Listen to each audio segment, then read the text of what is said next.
Hola amigos, enhorabuena a los que habéis llegado hasta este día, 15º día.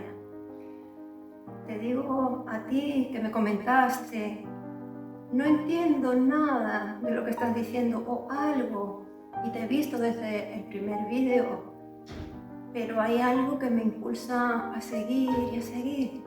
Pues bien, a ti te digo que en este 15º día vas a entender o se te van a dar claves para poder entender todo lo anterior y más, para poder seguir avanzando. En este día, concretamente, se va a hablar ya de quiénes fueron los golems. En este día, Melisena da muchísima información y además la da como muy entremezclada.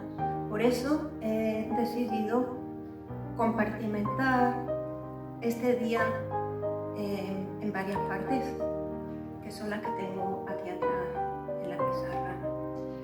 Y felicidades a los que habéis llegado hasta aquí con estas palabras de Nagotán: voluntad y orientación.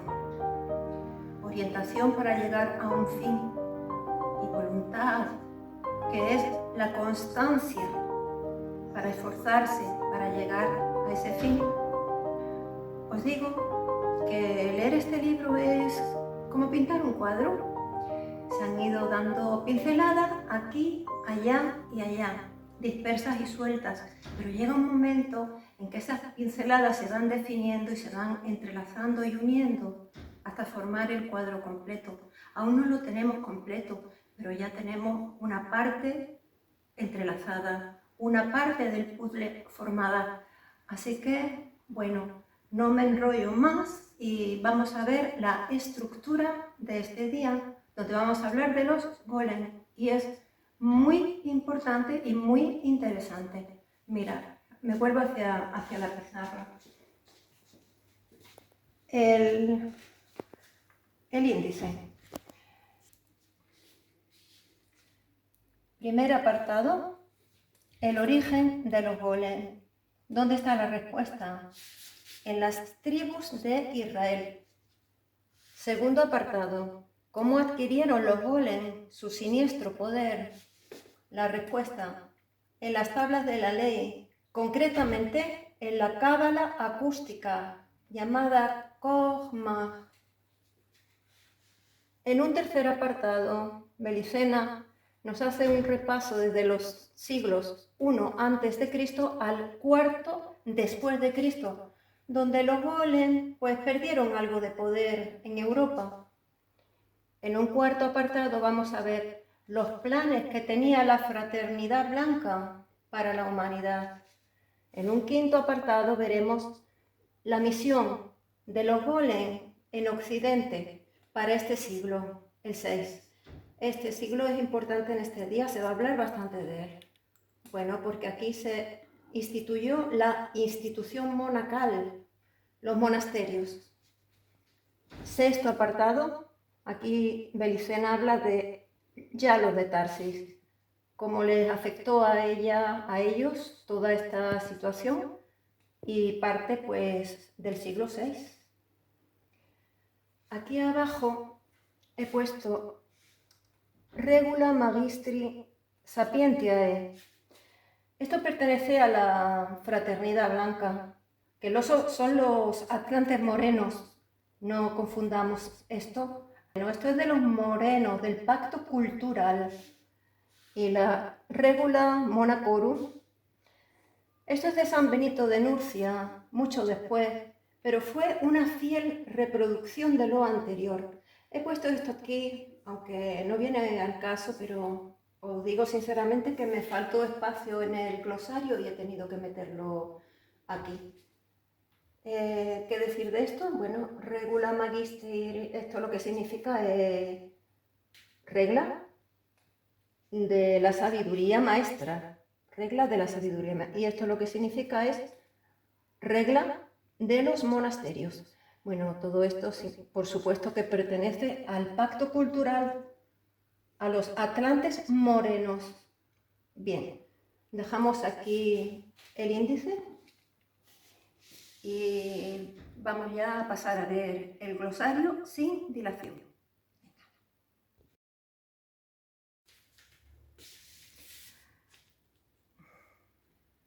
Os quería decir que he hecho un glosario muy escueto, pero las palabras o expresiones que he puesto, tratad de retenerlas, porque cuando lea el resumen tenéis que saber de qué estoy hablando. Es muy poquito y voy a decirlo con mucha calma, así que vamos a verlo. Venga, me vuelvo hacia la pizarra. Mirad, vamos a ver las tribus de Israel. Habían unas que estaban al mando de Roboam y otras al mando de Jeroboam. Es muy interesante. Las de Roboam son las de Judá y Benjamín.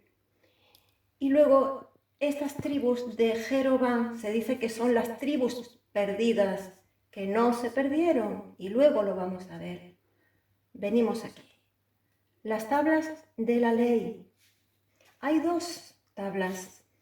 Las primeras tienen un significado esotérico con S. S quiere decir oculto, ¿verdad? Un significado oculto, que no es para todos.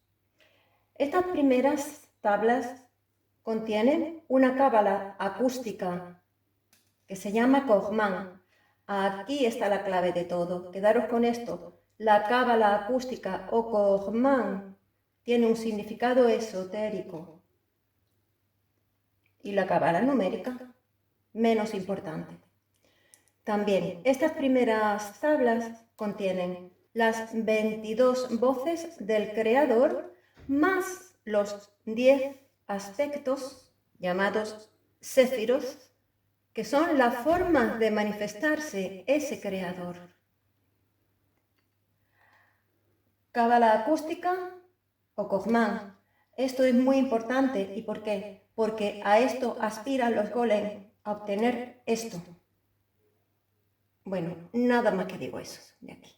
Y bueno, y la segunda, simplemente son un decálogo moral que nos dieron, un pálido reflejo de los 10 aspectos del Creador, solamente de esto, solamente nos dieron esto. Por eso es exotérico, común a todos. Bien, vamos a seguir aquí. Los golem son sacerdotes levitas.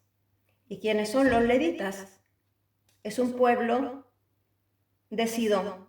Y Sidón es una ciudad fenicia. Por lo tanto, los golem son los sacerdotes levitas procedentes de la ciudad fenicia de Sidón. Esto no lo dice Belicena, pero bueno, el significado de golem, según Miguel Serrano en este libro, que se llama Agentes del Demiurgo y los sabios de Sión, los llama los que no dicen la verdad, los que no son verdad y mentira orgánica. Esto tampoco lo dice Belicena, pero considero que hay que saber para poder entender. ¿Quiénes son los escitas? Pues mirad, poco se sabe.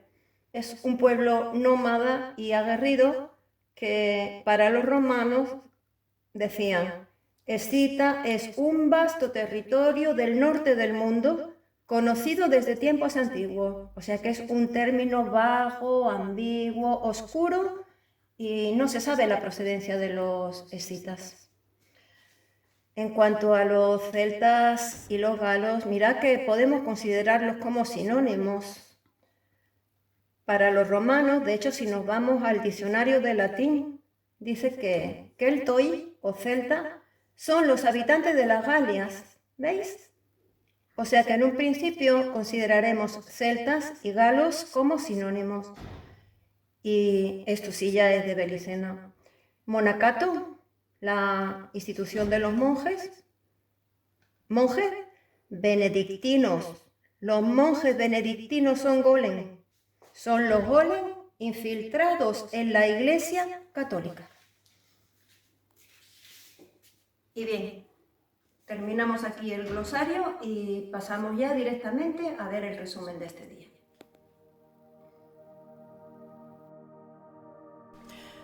15º día, los golem, primer apartado. Origen de los golem. Para dar respuesta a esta cuestión, tenemos que empezar hablando de las tribus de Israel. Aunque la propaganda judía insiste en hacernos creer que 10 de las primitivas tribus se perdieron, no fue así.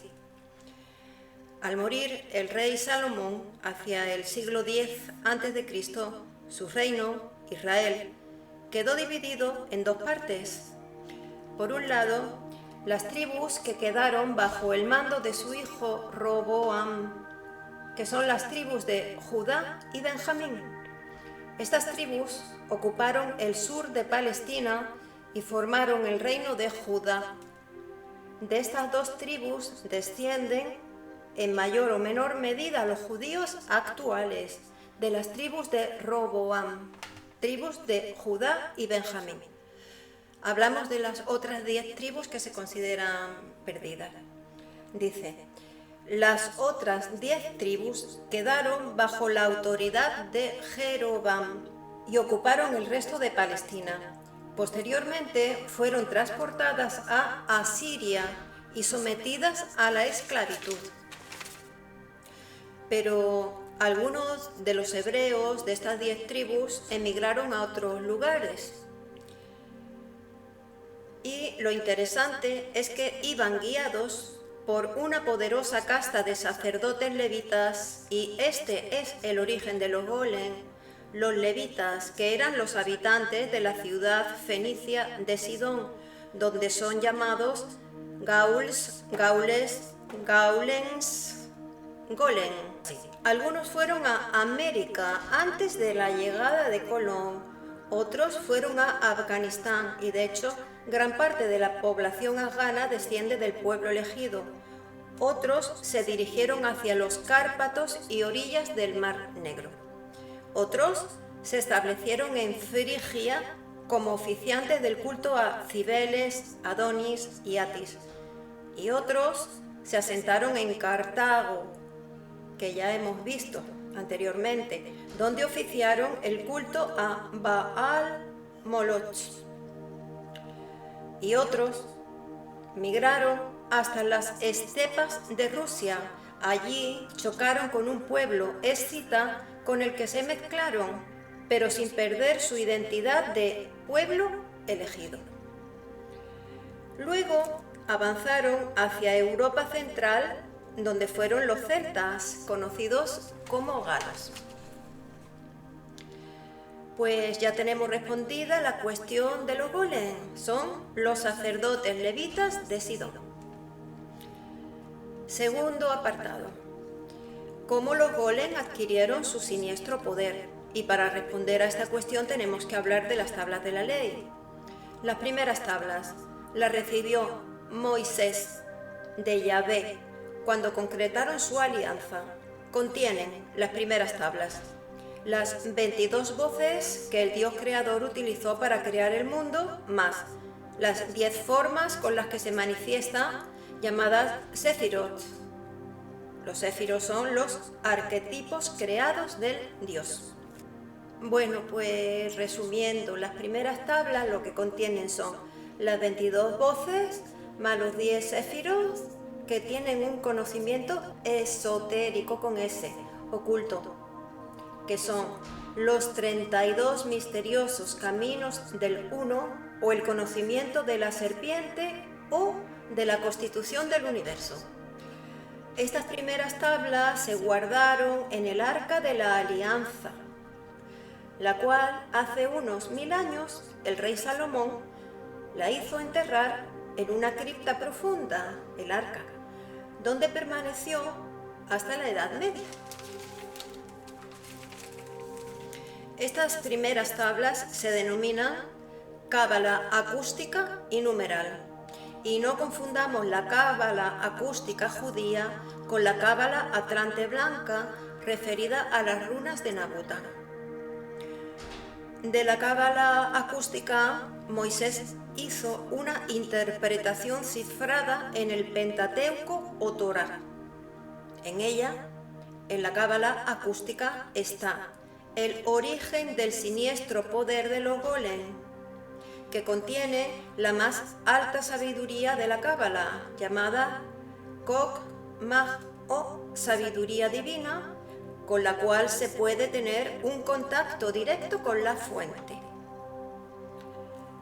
La cábala numérica tiene su origen en las 22 letras hebreas con que fueron escritas las palabras cifradas, guardando una relación directa con las 22 voces que pronunció el Creador para crear el mundo, y está exclusivamente dedicada, la cábala numérica, a comprender la escritura de la Torá.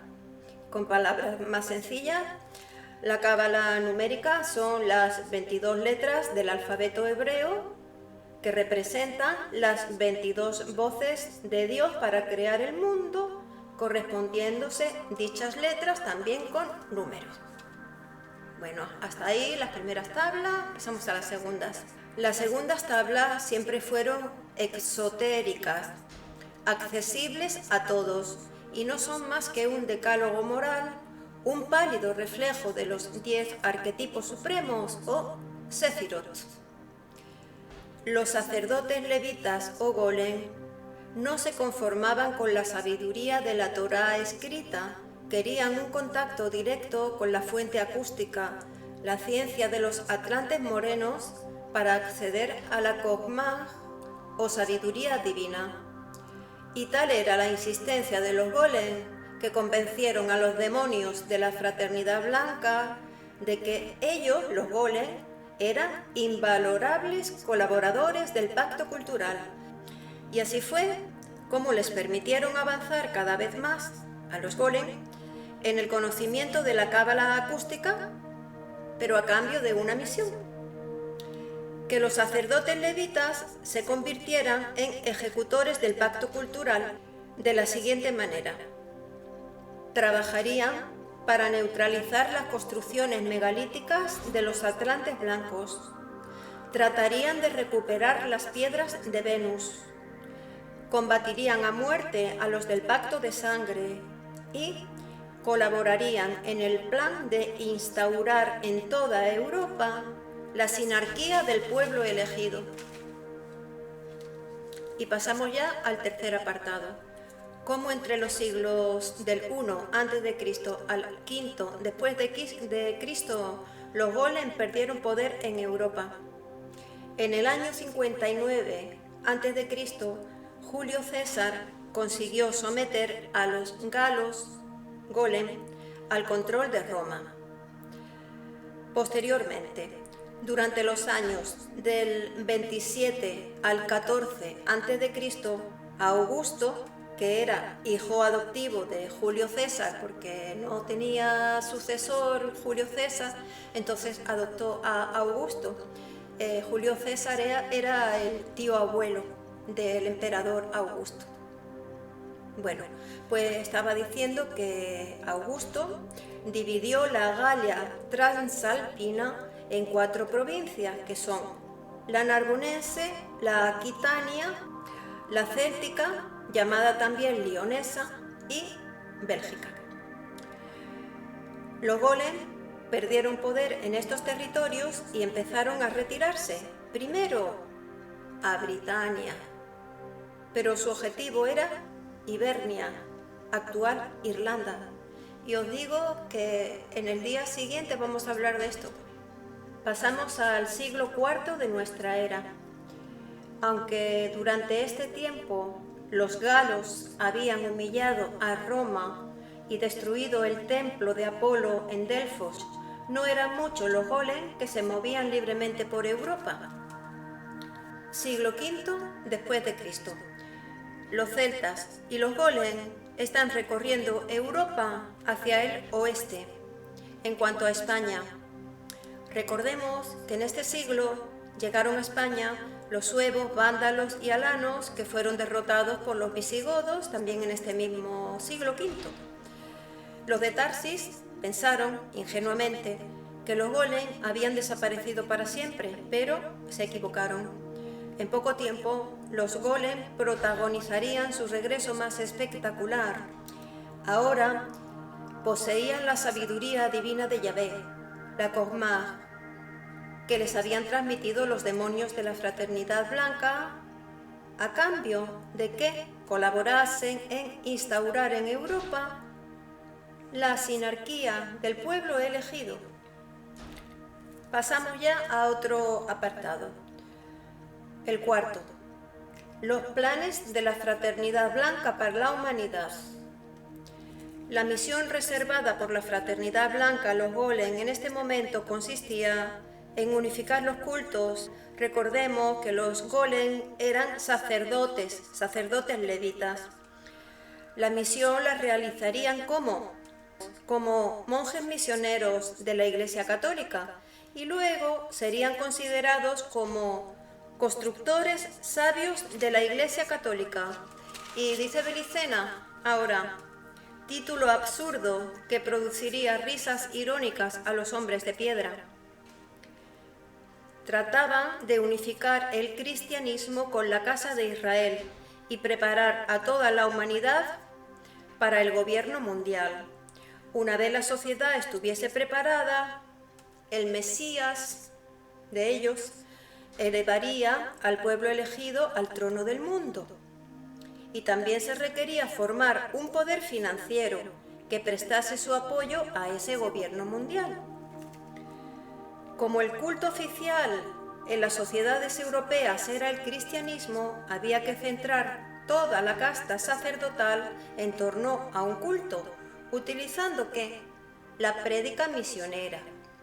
Y para llevar a cabo los rituales de ese culto era necesario construir templos en grandes cantidades y volúmenes. Se fundaría pues en Occidente un colegio secreto de constructores de templos, confiado a los sacerdotes golem. Pero justo cuando los golem iban a desarrollar ese colegio, ocurrió algo. Fueron convocados en Irlanda para algo que apuntaba en la misma dirección. Era la instauración del monacato occidental. Y aquí dejamos este apartado y pasamos al siguiente. El quinto, la institución monacal, el monacato o institución de monjes. En la Atlántida, la Fraternidad Blanca, que son los atlantes morenos, tenía en el monacato la fuente de su saber, y esta institución sería universalmente utilizada por los sacerdotes del pacto cultural para imponer sus creencias en todas las religiones. Y así lo hicieron. Los sacerdotes brahmanes con el hinduismo y los sacerdotes budistas, quienes crearon el monacato budista, tibetano, chino, indio y japonés. Hemos entendido de lo que estamos hablando, que los sacerdotes brahmanes y los sacerdotes budistas impusieron el monacato de los atlantes morenos, del pacto cultural. Bien, está entendido, ¿verdad? Pues sí, ahí está el origen del monacato oriental, en la Fraternidad Blanca de los atlantes morenos. Vamos a hablar ahora del monacato occidental. Su origen se encuentra en los monasterios budistas del Tíbet entre los siglos del 3 al 2 a.C. Aquellos monjes budistas eran copistas de los libros que contenían el arte de la construcción de templos y difundieron su sabiduría a través de monjes, misioneros y mendicantes. La Fraternidad Blanca fue la autora de la Regula Magistri Sapientiae, regla de los maestros de la sabiduría, que contiene las más ortodoxas disposiciones dictaminadas para el monacato, tanto el oriental como el occidental. En Occidente se atribuyó por ignorancia el origen del monacato occidental al benedictino San Benito de Nurcia, que nació en el 484. Con esto quiero decir que estamos en el siglo V después de Cristo. La Regula Monacorum, regla de los monasterios, sí que es obra suya, de San Benito, y fiel reproducción de la anterior. Con esto último que he dicho, por si no se ha entendido muy bien, me refiero a que San Benito, en el siglo V, pues reprodujo la Regula Magistri Sapientiae de la Fraternidad Blanca, y él la llamó Regula Monacorum. Pero la institución monacal no se instaura de la noche a la mañana, se requiere un método, y vamos a hablar de dos fases para la institución monacal. Primera fase, la preparatoria. Consiste en propiciar la proliferación de iluminados, ermitaños y santos, con el fin de preparar al pueblo para aceptar naturalmente la existencia de monasterios, gobernantes y reyes. En Oriente Medio, entre los siglos II y III de esta era, ya habían proliferado tanto la población de anacoretas que decidieron reunirse bajo el mando de un santo superior. Estas comunidades, que solo se reunían para orar y alimentarse, eran los cenobitas, mendicantes orientales, y la versión occidental de los mendicantes orientales fueron los frailes errantes. Pues vamos a ver ahora cómo se dieron en Occidente las circunstancias propicias para instaurar el monacato occidental. En el año 395, tras morir el emperador romano Teodosio, cuando el imperio romano quedó dividido entre sus dos hijos, que eran Arcadio, que heredó el imperio de Oriente, Constantinopla, que duró hasta el siglo XV. Honorio, el otro hijo, fue el que heredó el imperio de Occidente, que tan solo duró 80 años. Ocurrió que con la llegada de los visigodos, Europa se dividió en múltiples reinos romano-germanos, y eso la llevó a su decadencia cultural y la convirtió en terreno abonado para las incursiones de los monjes golem. Vamos ahora al siglo VI. En este siglo ya no había zona montañosa en Europa donde no habitasen ermitaños cristianos que habían olvidado ya el origen oriental de su orden. Y pasamos ya a la segunda fase para la institución del monacato, el occidental. Se dijo anteriormente que los golem, justo cuando iban a desarrollar un colegio secreto de constructores de templos, en el siglo VI, fueron convocados en Europa para instaurar el monacato occidental. En los monasterios benedictinos de Europa se pierden los libros de cultura griega que no interesaba, se pierden entre comillas, claro, y aparecen libros más adecuados para empujar a Occidente al desastre espiritual del Renacimiento y de la Edad Moderna.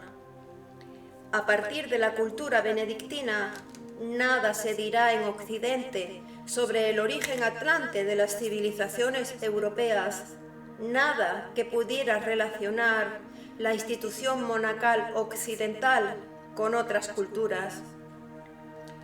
Belicena dice: es una historia repetida en otras partes, la conclusión de un método de estrategia psicosocial para ejercer el control de las sociedades humanas. Aislamiento y división.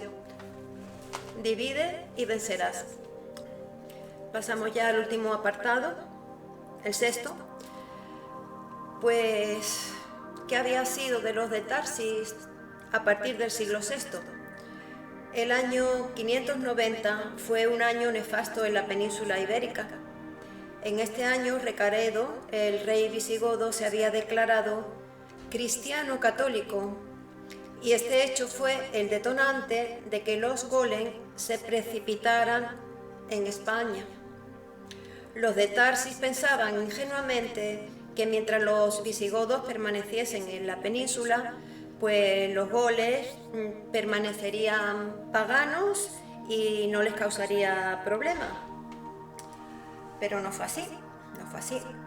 Los goles se infiltraron en la Iglesia Católica como monjes benedictinos y con el propósito de controlarla.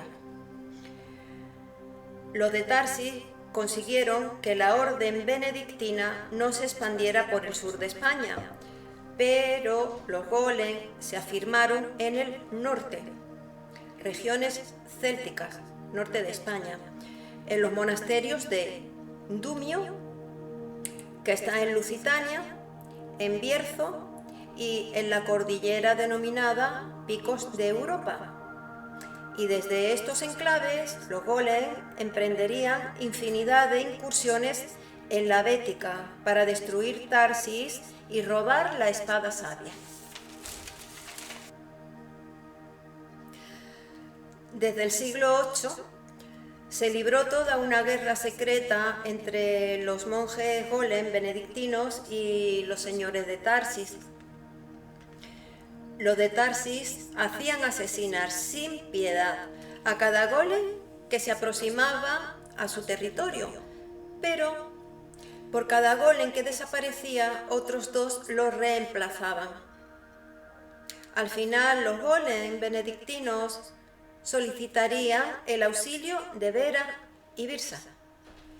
Pues bien, ya vamos a ir finalizando este día. Y dice Belicena que no hay que descalificar a la Iglesia Católica por el hecho de que los Golem se insertasen en ella como sociedad secreta, con unos planes que jamás son declarados públicamente ni asumidos oficialmente por la Iglesia. Es como si existiesen dos iglesias. Una, la del demonio del alma mortal, de la traición del espíritu del hombre, y otra, la del Dios del espíritu eterno, de la liberación del espíritu del hombre. En el seno de la Iglesia, en muchas ocasiones han brillado personalidades verdaderamente espirituales, auténticos cristianos. Y hasta aquí este día. Que se difunda esta sabiduría, amigos, queridos amigos. Gracias de todo corazón por haber llegado hasta aquí y os espero en el 16º